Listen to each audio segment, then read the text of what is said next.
Step away from the vehicle with your hands where I can see them. Martin Peters grabbed Larry Banks by the shoulder and slammed him face first against the gleaming black hood of the Bentley Continental GT.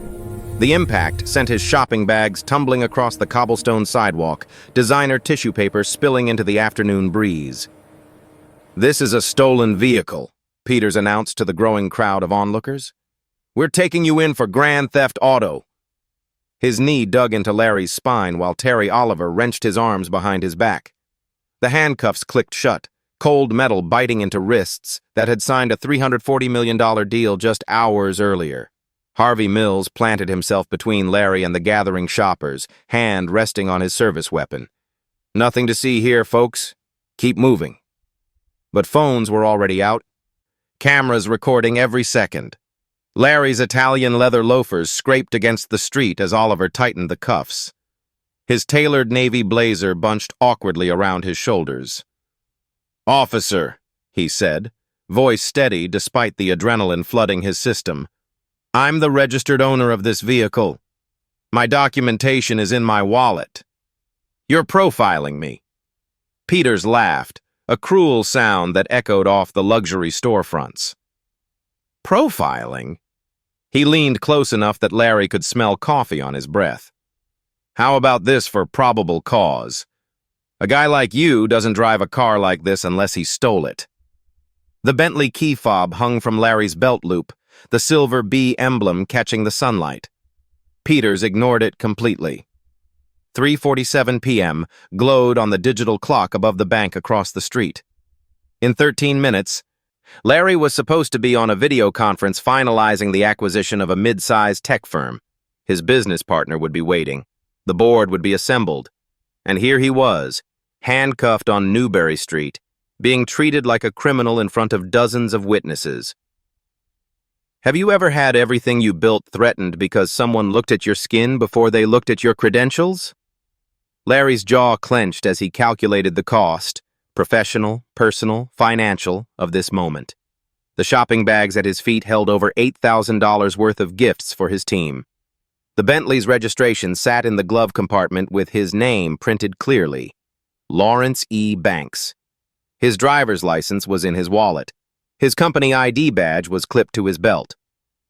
None of it mattered to the three white officers who had already decided he was guilty. Oliver rifled through Larry's pockets while Mills radioed dispatch.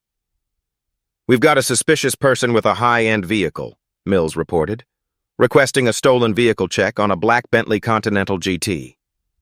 The VIN rolled off his tongue as he read it from the dashboard, completely bypassing the registration documents visible through the windshield. "I need to make a phone call," Larry said quietly. His composure was the only weapon he had left. "I have a constitutional right." "You'll get your phone call at the station," Peters interrupted, "after we verify whether you're actually the car thief we think you are." He pulled Larry upright and shoved him toward the patrol car parked at an angle behind the Bentley. The crowd was larger now. Phones thrust forward like witness stands. A woman in a business suit stepped closer.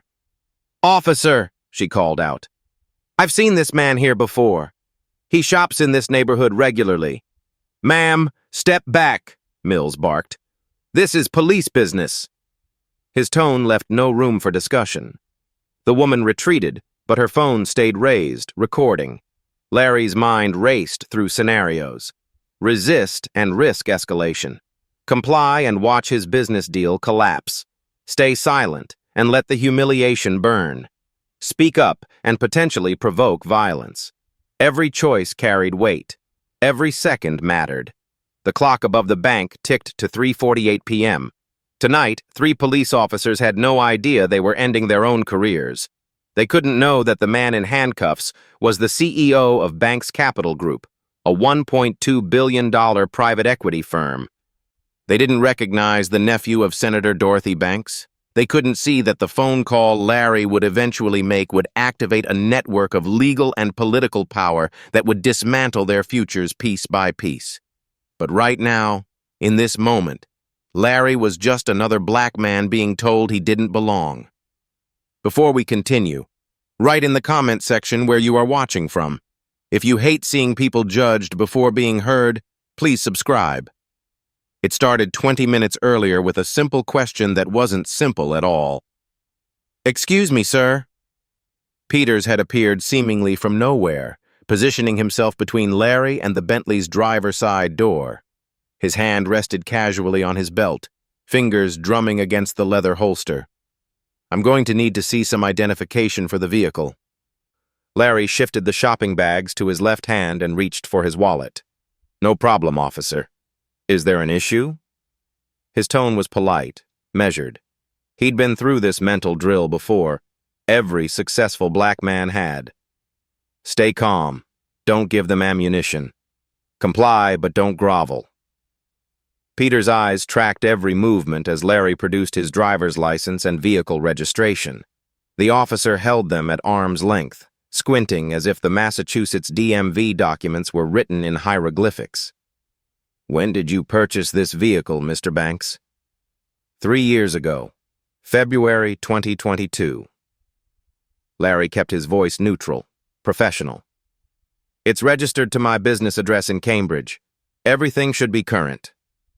Terry Oliver had materialized on Larry's other side, creating a subtle triangle of pressure. Nice ride. His eyes roamed over the Bentley's curves like he was appraising stolen goods. What do these go for? $250,000? Little more? Around that, Larry confirmed. He could feel where this was heading. The air had changed, thickened with assumption and accusation not yet spoken aloud. Oliver whistled low. That's a lot of car for a young guy. What line of work are you in? The question dripped with skepticism, as if any answer Larry gave would be automatically suspect. Private equity.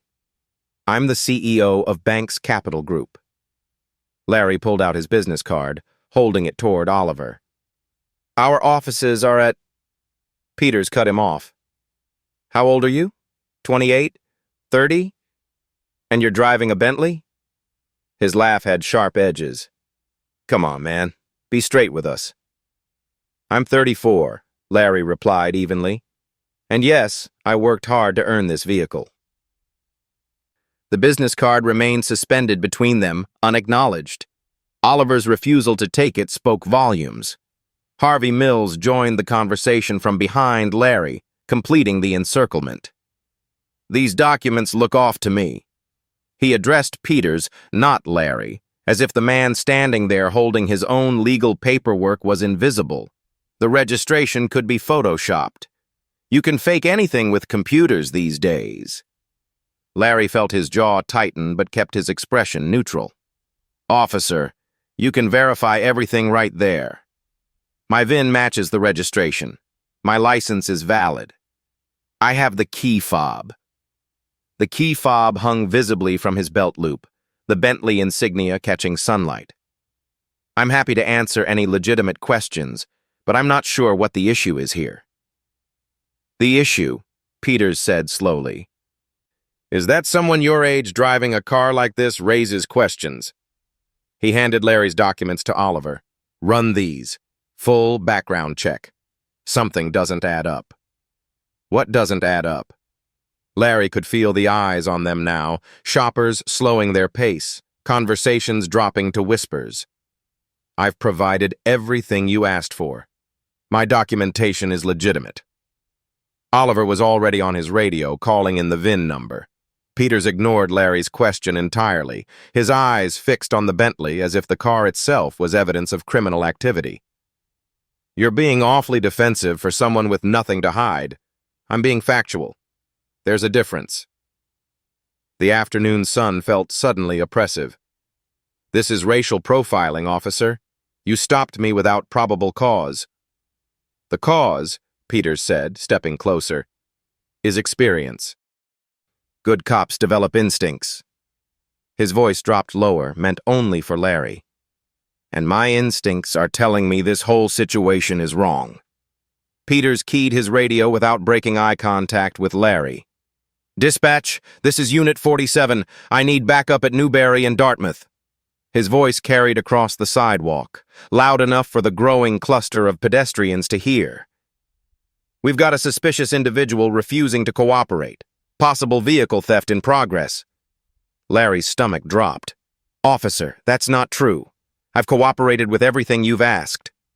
His voice remained steady, but his mind was racing through worst-case scenarios. False police reports, resisting arrest charges fabricated from thin air. He'd seen the headlines too many times. Oliver pressed his radio closer to his ear, reading off the VIN number digit by digit. "Yeah. Run a full stolen vehicle check on that. Black Bentley Continental GT, and cross-reference the registered owner, Lawrence Banks. See if there are any outstanding warrants, any priors, anything that pops." Larry could hear the static response from Oliver's radio, but not the words. His hands felt clammy around the shopping bag handles. Everything in the system would come back clean because everything was legitimate. But how long would that take? How far would this escalate before the truth caught up? Mills had moved away from the immediate confrontation, circling like a shark toward the small crowd that had formed near the boutique entrance. "Excuse me, folks. Did any of you witness this man attempting to break into this vehicle?" His hand gestured toward Larry and the Bentley. "Did you see him tampering with the door locks? Trying to jimmy the window?" A woman in yoga pants shook her head. "No, I just saw him walking to his car with shopping bags." Mills nodded as if she'd confirmed his suspicions instead of contradicting them. "So you saw him approach the vehicle. Did he look around nervously? Act like he was checking to see if anyone was watching?"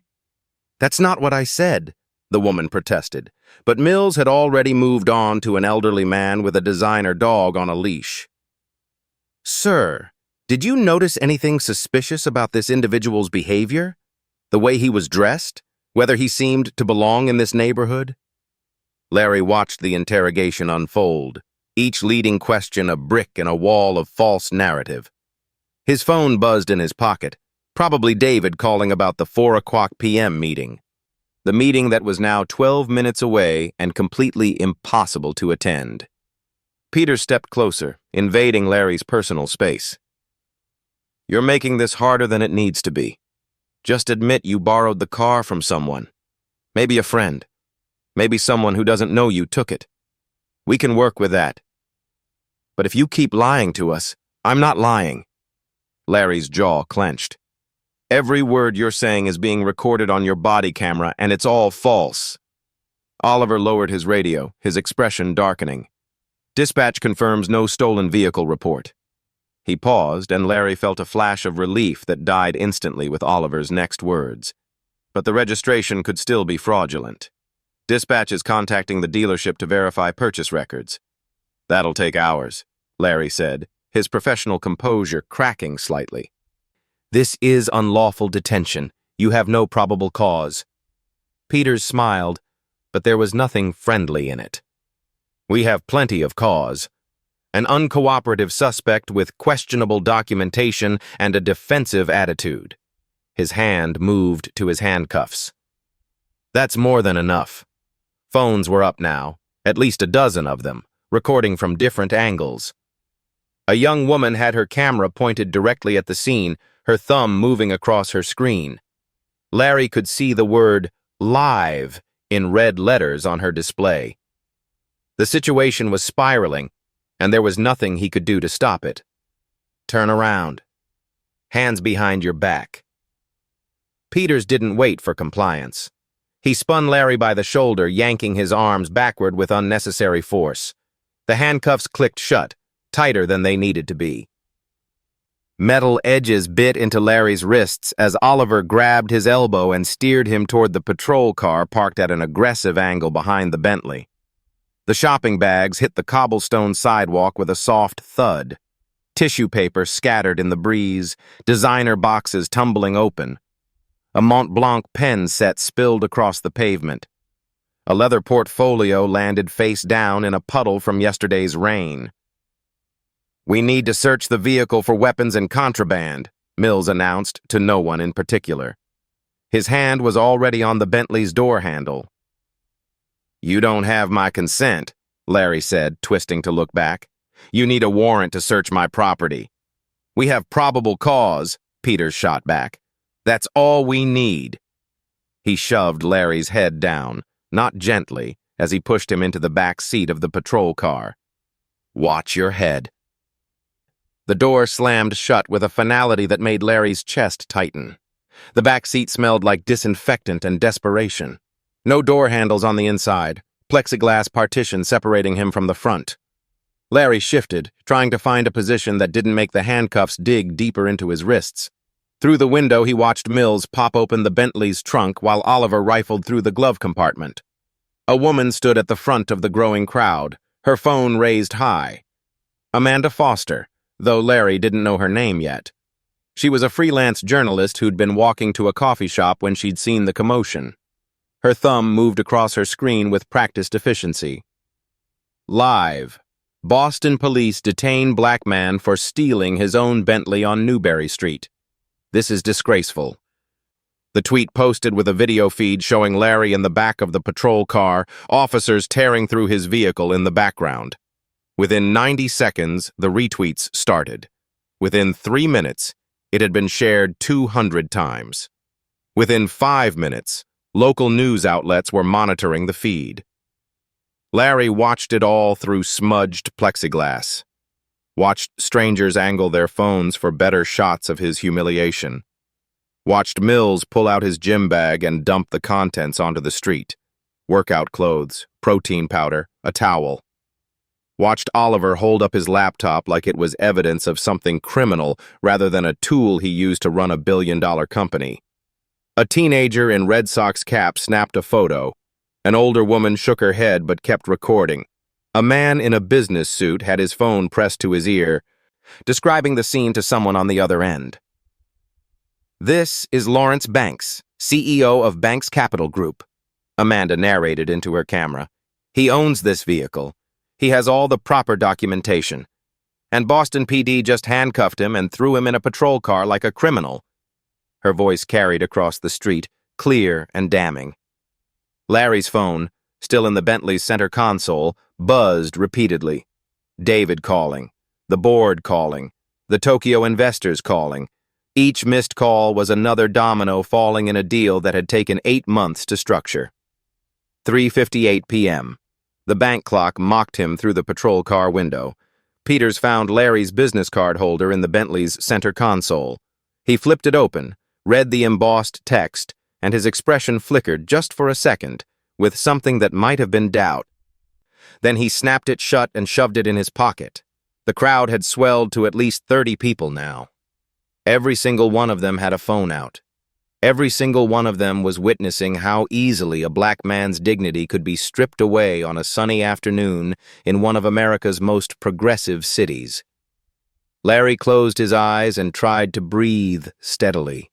Tried not to think about the video footage circulating. Tried not to calculate the professional cost. Tried not to feel the weight of every ancestor who'd been put in chains for the crime of existing while black. The handcuffs dug deeper. 4:00 p.m. The digital clock changed, and with it, 8 months of work began to crumble. Larry stared through the patrol car window at his phone, visible in the Bentley's center console where Oliver had tossed it after searching the vehicle. The screen lit up repeatedly, David's name flashing across the display again and again. The video conference would be starting right now. 14 board members assembled in the Cambridge office. Legal counsel standing by. The Tokyo Investment Group connected via satellite. 9 hours ahead and losing patience. All of them waiting for Larry to appear on screen and finalize the $340 million acquisition of Vertex Technologies. And Larry was locked in the back of a police car, handcuffed like a criminal, watching his empire destabilize in real time. His phone buzzed again, then again. The screen never went dark for more than 30 seconds. David would be panicking by now, scanning Larry's calendar for an explanation, finding nothing. The board would be exchanging worried glances. The Tokyo group would be checking their watches, culturally offended by the discourtesy of Larry's absence. "Officer." Larry raised his voice, trying to sound calm despite the adrenaline screaming through his system. "I need to make a phone call. I have a legal right." "You'll get your phone call at the station," Peters said without turning around. He was leaning against the Bentley, scrolling through his own phone, probably writing up a report that would be full of lies. This is time-sensitive. Larry felt his jaw clench. I have a business meeting happening right now, a major deal that affects 73 employees and their families. Please. Should have thought about that before you stole a car, Oliver called out. He'd found Larry's portfolio, the one with the Vertex Technologies pitch deck inside, and was flipping through pages he couldn't possibly understand. Through the patrol car window, Larry could see his phone light up again. Then a text notification appeared large enough to read from a distance. David Richardson. Where are you? Tokyo is threatening to walk. Call me now. Larry's breathing quickened. He forced himself to inhale slowly through his nose, exhale through his mouth. Getting angry wouldn't help. Showing frustration would give them an excuse.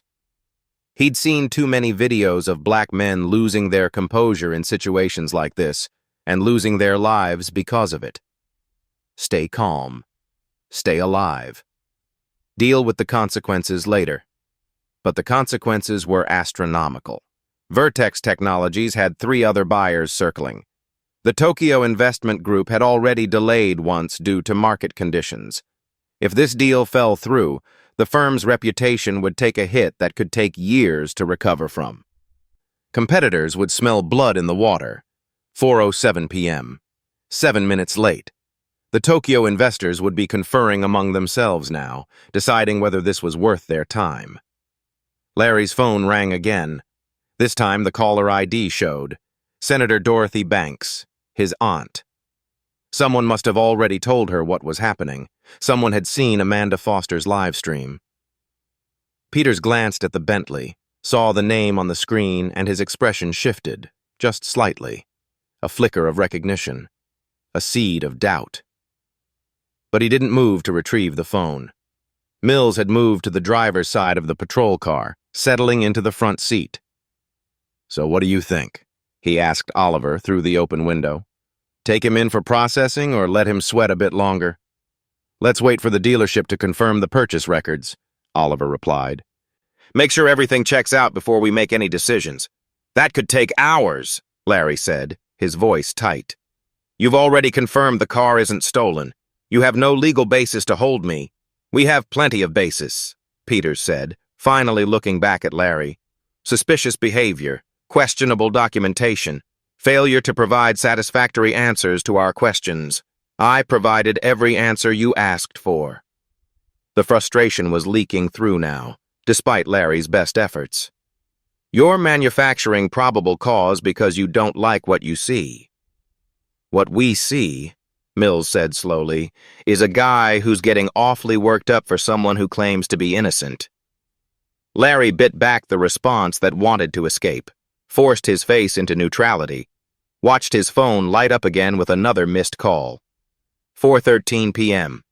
The deal was slipping away, and there wasn't a single thing he could do to stop it. Oliver's radio crackled to life. Unit 47, this is dispatch. We've completed the stolen vehicle check on that Bentley Continental GT, VIN number you provided.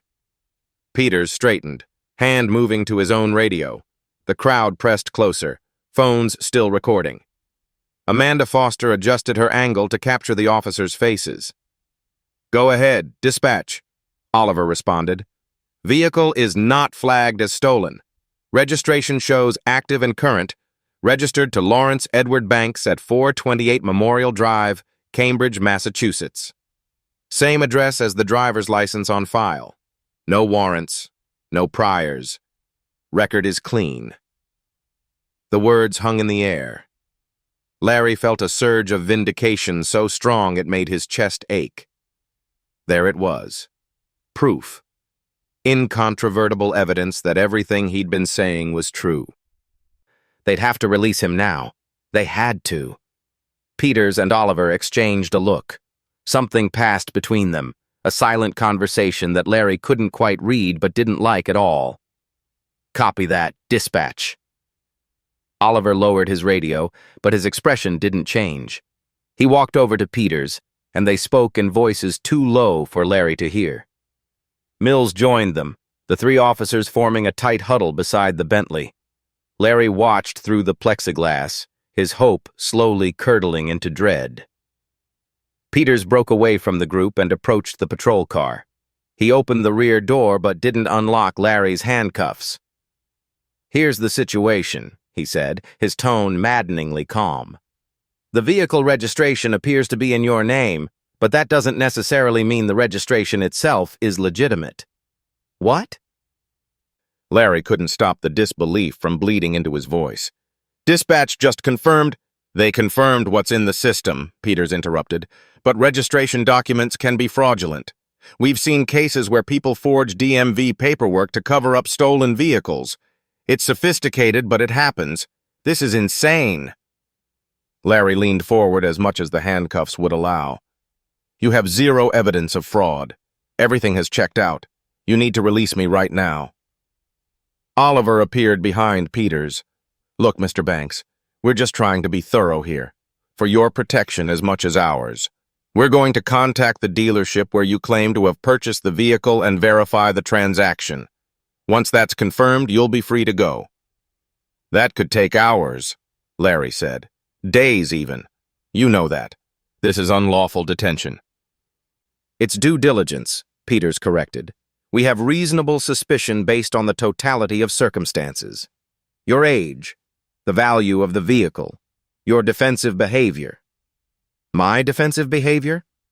Larry's voice rose despite his best efforts to stay calm. "I've been cooperative from the start.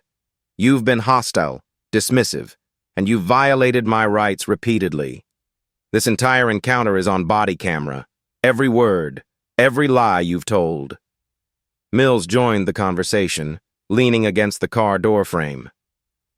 "Actually, Mr. Banks, I think it might be best if we take you to the station. Get you out of this crowd, let you make your phone calls in a controlled environment. We can sort everything out there, away from all these cameras. For my own safety?" Larry couldn't keep the bitterness out of his voice. "You mean for your own protection? You know you've screwed up, and you want to get me away from witnesses." "We're trying to help you," Oliver said, but his eyes told a different story. "The station has better resources. We can expedite the verification process. Have you out of here within a couple hours?" A couple hours. Larry's business deal would be dead by then. His reputation damaged. His investors moved on to other opportunities. And these officers knew it. They were doubling down because admitting their mistake now, in front of 30 witnesses and multiple live streams, would be career suicide.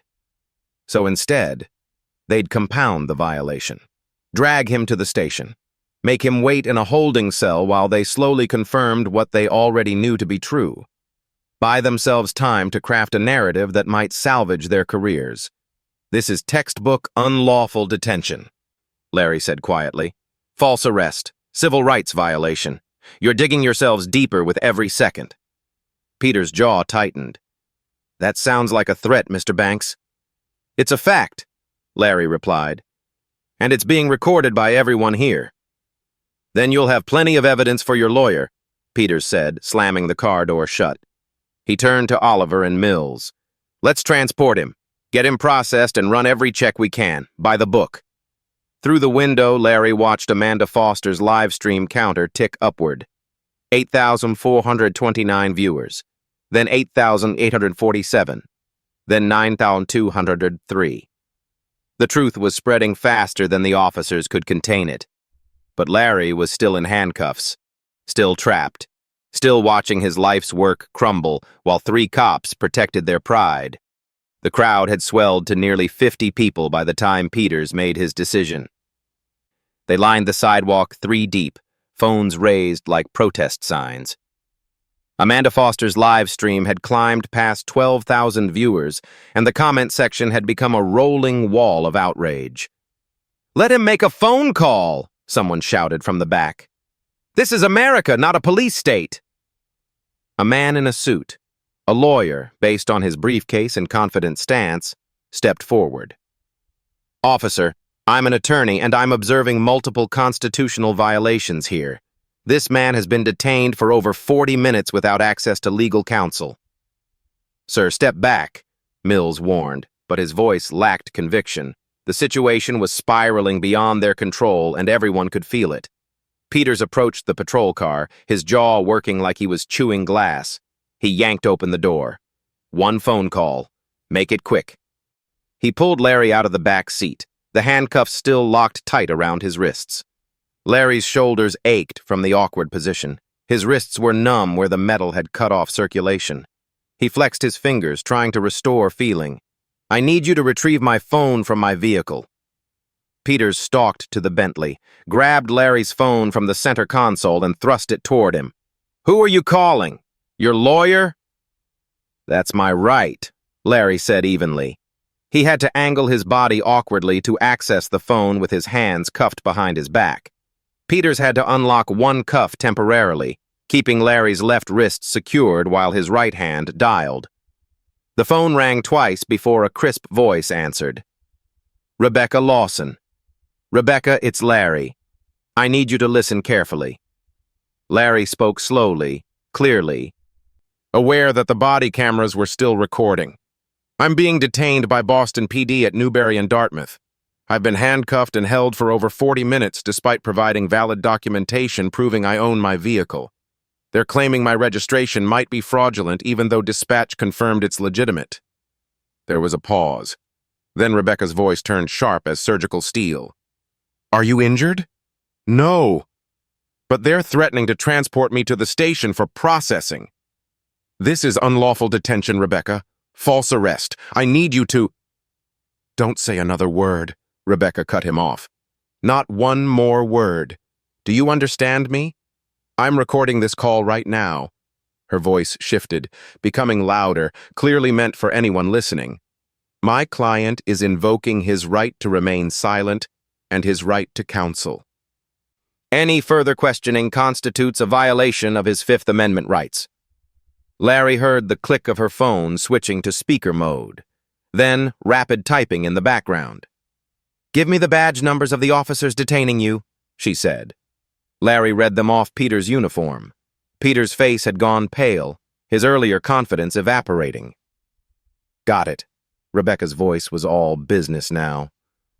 Larry, I'm going to conference in some people who need to hear about this situation. Stay on the line. Do not answer any questions. Do not consent to any searches. If they try to move you, inform them your attorney has instructed you not to cooperate with any transport. The line went silent for a moment. Then Larry heard Rebecca's voice again, but she was speaking to someone else. This is Rebecca Lawson. I need you to patch me through to Senator Banks immediately. Yes, it's an emergency. Her nephew has been falsely arrested by Boston PD, and I need her intervention now. Peter's face had shifted from pale to gray. Oliver had stopped pretending to search the Bentley and was standing very still, listening. Senator Banks. Rebecca's voice came through the phone clearly enough for everyone nearby to hear. Your nephew Larry has been unlawfully detained on Newberry Street. The situation is being live-streamed to thousands of viewers. Boston PD has violated his civil rights repeatedly despite clear evidence he owns the vehicle they accused him of stealing. We need immediate intervention before this escalates further. Larry could hear his aunt's voice through the phone, tight with barely controlled fury. She was saying something about the police commissioner, about body camera footage, about federal civil rights complaints. Rebecca was already on another line. Get me Thomas Griffin's office. The police commissioner. Now. Tell him it's an emergency involving Senator Banks's nephew and a civil rights violation in progress. The officers stood frozen, a tableau of men realizing they'd made a catastrophic mistake. The crowd had gone quiet, everyone straining to hear. Amanda Foster had moved closer, her phone capturing every word. Peters reached for the handcuff key on his belt, his hand trembling slightly. Mr. Banks, I think there's been a misunderstanding here. Don't touch him. Rebecca's voice cut through the phone like a blade. Don't remove those handcuffs. Don't say another word to him. The body camera footage is evidence now, and I want every second of this documented. Larry stood in the middle of Newberry Street, still handcuffed, while his attorney dismantled 3 police careers with nothing but a phone and the truth. 17 minutes later, a black SUV pulled up with enough authority to part the crowd like a curtain. Captain James Morrison emerged, his uniform crisp, his face the color of old concrete. He was a 30-year veteran of Boston PD, and Larry could read the situation in his body language before he said a word. This was a man who knew he was standing in the wreckage of a department scandal. Peters, Oliver, Mills. Morrison's voice cut through the street noise. "Step away from the subject immediately." The three officers exchanged glances. Peters opened his mouth to speak. "Now," Morrison said. His tone left no room for negotiation. They backed away from Larry like he'd become radioactive. Morrison approached slowly, his hands visible, his movements deliberate. "Mr. Banks, I'm Captain James Morrison. I've been in contact with Commissioner Griffin, who has reviewed the body camera footage from this incident." He pulled a handcuff key from his belt. "I'm going to remove your restraints. You have my word that you are free to go." Larry turned, felt the cuffs unlock, felt blood rush back into his wrists in a painful surge. He brought his hands forward, rubbing the red marks where the metal had bitten into his skin. Morrison's eyes were steady, but shame flickered behind them. "On behalf of the Boston Police Department, I apologize for what you've been subjected to here today. This should never have happened." His voice carried across the silent crowd. "There will be a full investigation into this incident, and appropriate disciplinary measures will be taken." "Disciplinary measures?" The words came from Amanda Foster, still filming. "These officers falsely arrested a man, violated his civil rights, and tried to cover it up. Disciplinary measures?" Morrison didn't turn toward her, but his jaw tightened. "Ma'am, I can't comment on ongoing investigations. What I can say is that this matter is being taken with the utmost seriousness at the highest levels of the department." Larry retrieved his phone from where Peters had dropped it on the Bentley's hood. His hands were shaking now that the adrenaline was fading. Rebecca was still on the line. "Are you free?" she asked. "Yes." Larry's voice came out rougher than he intended. "They're releasing me." "Good. Don't answer any questions. Don't sign anything. Get in your car and come straight to my office. Senator Banks is meeting us there in an hour." Morrison turned to the three officers, and his expression shifted from apologetic to glacial. "Peters, Oliver, Mills, you are ordered to return to District D4 immediately. Report to my office. Surrender your duty weapons at the precinct. You are on administrative leave effective immediately pending the outcome of an internal affairs investigation." "Captain, this is—" Peters began. "Save it." Morrison's voice was sharp enough to draw blood. "Commissioner Griffin has already reviewed 43 minutes of body camera footage. He heard you claim Mr. Banks was acting suspicious and uncooperative when the footage clearly shows the opposite. He heard you manufacture probable cause. He heard you refuse to release Mr. Banks, even after dispatch confirmed his ownership of the vehicle. Whatever you were about to say, I suggest you discuss it with your union representative instead." Oliver's face had gone white. Mills was staring at his boots. "This incident has been live-streamed to over 15,000 viewers," Morrison continued, his voice dropping lower but losing none of its edge. "It's on every major news outlet in Boston. The ACLU has already issued a statement. The FBI's Civil Rights Division has been notified. Do you understand the magnitude of what you've done here?" None of them answered. "Get out of my sight." Morrison pointed toward their patrol car. The three officers moved like men walking to their own execution, getting into the vehicle without looking back at Larry. Morrison turned back to Larry, and his shoulders sagged slightly. "Mr. Banks, you'll be receiving a formal written apology from Commissioner Griffin. Your vehicle has not been damaged, and your belongings—" He gestured to the shopping bags still scattered on the sidewalk, appear to be intact. "If you choose to pursue legal action, the department will cooperate fully with the investigation." "I'll be pursuing legal action," Larry said quietly, "and a federal civil rights complaint." Morrison nodded like he'd expected nothing less. "That's your right," He handed Larry a business card. My direct line. If you need anything, call me personally. The SUV pulled away. The patrol car with Peters, Oliver, and Mills followed.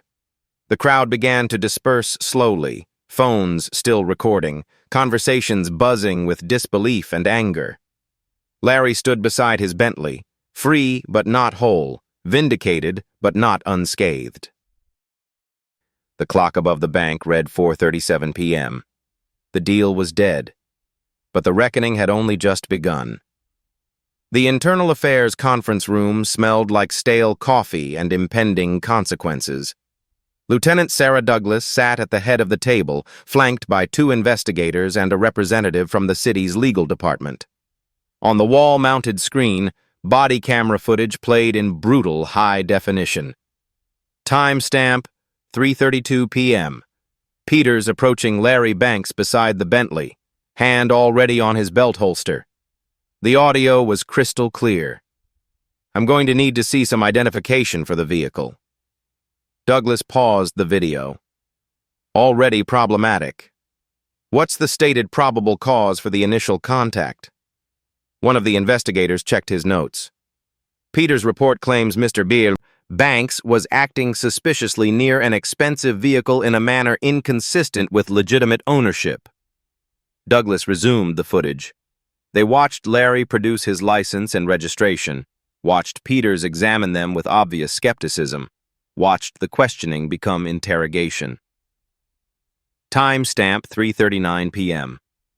Peters and Oliver conferring while Larry stood several feet away.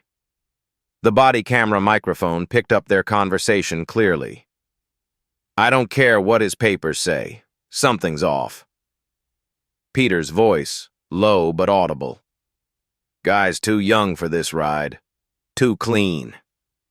Oliver responding. Run everything. There's got to be something. Douglas stopped the video again. Her expression could have frozen mercury. That's consciousness of guilt. They're manufacturing probable cause. The legal representative winced. That's going to be Exhibit A in the civil lawsuit.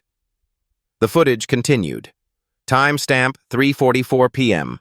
Oliver on the radio calling in the VIN. Mills questioning witnesses with leading questions designed to create a false narrative. The woman in yoga pants clearly stating she saw nothing suspicious. Mills rephrasing her words to suggest the opposite. Timestamp 3:51 p.m. The handcuffs going on. Larry's calm voice. What is the probable cause for this detention? Peters' response. Probable cause? How about a guy like you driving a car like this in a neighborhood like this? Douglas stopped the recording. Her voice was flat with suppressed fury. Did he actually say that? On camera? The investigator nodded grimly. It gets worse. Timestamp 4:02 p.m. Larry in the patrol car. Peters and Oliver searching the Bentley without consent. Mills standing guard. The 3 officers speaking freely, apparently forgetting their body cameras were still recording. Maybe he's a drug dealer with a good accountant. Oliver's voice, followed by laughter from Mills. Or he borrowed it from someone who doesn't know it's gone yet. Peters adding his own theory. Either way, something's not right. Guys like him don't earn cars like this honestly. Guys like him. The words hung in the air like poison gas. Douglas rubbed her temples. How many people have seen the live stream footage? Over 200,000 at last count, the legal representative said quietly. It's been picked up by CNN, MSNBC, and Fox News. The ACLU issued a statement 2 hours ago. The NAACP called for an immediate investigation. Senator Banks gave a press conference demanding accountability. Timestamp, 4:18 p.m. Dispatch confirming the vehicle was not stolen, was registered to Lawrence Banks, no warrants, clean record. The investigator fast-forwarded to Peters' response. The registration could still be fraudulent. Even after dispatch confirmation? Douglas's voice rose slightly. He doubled down on a false detention after being told explicitly that everything checked out. Yes, ma'am. And then they attempted to transport him to the station for processing, despite having zero legal basis. The legal representative was typing rapidly on his laptop. The city's liability exposure is catastrophic. Federal civil rights violation, false arrest, unlawful detention, malicious prosecution if they'd actually charged him. This is textbook section 1983 material. Douglas's phone buzzed. She glanced at the screen and her expression darkened further. Rebecca Lawson's office just filed the federal lawsuit. They're asking for $4.5 million in damages plus punitive damages to be determined by a jury. They've also filed a formal complaint with the FBI's Civil Rights Division. Criminal charges? One of the investigators asked. Possibly. The FBI will decide whether to pursue deprivation of rights under color of law. That carries up to 10 years federal prison time. Douglas turned back to the screen, where Larry's face was frozen mid-frame, handcuffed, dignified despite his humiliation. 3 officers with decades of combined experience destroyed their careers because they couldn't see past the color of a man's skin. "Terminate them," Douglas said quietly. "All 3. Effective immediately. We're not waiting for the investigation to conclude." "The evidence is overwhelming and incontrovertible. The union will fight it," the investigator warned. "Let them." Douglas closed her laptop with a sharp click. "We have everything we need right here on camera." They did this to themselves. The resignation letters arrived within 6 days. 3 envelopes, 3 careers ending not with ceremony but with cowardice. Peters, Oliver, and Mills chose resignation over termination, a tactical retreat that would allow them to keep their pensions but strip them of their badges forever. None of them issued public apologies. None of them acknowledged what they'd done. The city's settlement offer came on day 8. $4.5 million, no admission of wrongdoing, a standard confidentiality clause that Larry's attorney rejected immediately. "We're not covering this up," Rebecca had said, her voice steel wrapped in silk. "The settlement is public record. The body camera footage is public record. Everything stays visible." The city agreed. They had no leverage and they knew it. Larry stood in the conference room of Banks Capital Group, looking out over the Cambridge skyline. His business partner David had managed to salvage the Vertex deal, barely, by personally flying to Tokyo and explaining the situation. The investors had been horrified and sympathetic. The deal closed 2 weeks late, but at better terms. Sometimes injustice had unexpected silver linings. But Larry wasn't thinking about the deal. He was thinking about the teenager he'd seen in Amanda Foster's viral video, a young black kid in the crowd, watching Larry get handcuffed with an expression that said, "This is my future too." The bank's Justice Fund launched 3 months later. $4.5 million seed capital, every penny of the settlement plus matching funds from Banks Capital Group. Free legal representation for victims of police misconduct who couldn't afford attorneys like Rebecca Lawson. Funding for implicit bias training programs that actually worked, designed by psychologists and civil rights experts, not PR firms trying to protect department reputations. Amanda Foster's video, now with over 3 million views, became required viewing at police academies in 14 states. Not as entertainment.